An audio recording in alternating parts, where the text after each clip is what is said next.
আসসালামু আলাইকুম।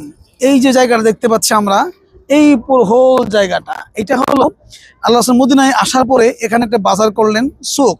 বাজারটা এই জন্য করলেন যেন মুসলিমরা নিরাপদে ব্যবসা করতে পারে। ইহুদিরা ব্যবসা যখন করতো, দোকান ভাড়া নিত, ট্যাক্স আদায় করতো। রাসূল আসার পরে উনি যেটা বললেন যে ওপেন মার্কেট তৈরি করতে হবে, এই জায়গাটাই সে মার্কেটটা ছিল।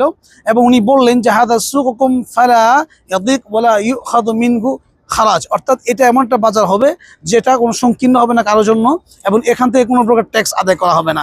এটা ছিল ফ্রি মার্কেট। দ্যাট মিনস আল্লাহ রাসূল সাল্লাল্লাহু আলাইহি ওয়াসাল্লাম মুসলিমদেরকে এবং সকল মানুষকে, গরিবদেরকে একটা বাজার করার এবং ব্যবসা করার সুযোগ তৈরি করে দিয়েছিলেন, যেটা ওনার সবচেয়ে বড় একটা নেতৃত্বের গুণ ছিল। সকলের জন্য সমান মার্কেট, ফ্রি মার্কেট। আজকের পৃথিবীতে যে ফ্রি মার্কেট যেটা চলছে, এটা একটা অন্যতম উদ্যোক্তা ছিলেন উনি, যে ফ্রি মার্কেট, সকলের জন্য বাজার সমান হবে, সকলে ব্যবসা করবে, কেউ ঠকবে না, কেউ ট্যাক্সের শিকার হবে না, কারোর থেকে চাঁদা আদায় করা হবে না। এইটা ছিল সেই জায়গা, আপনাদেরকে দেখাতে পেরেছি। এটা হলো সুক।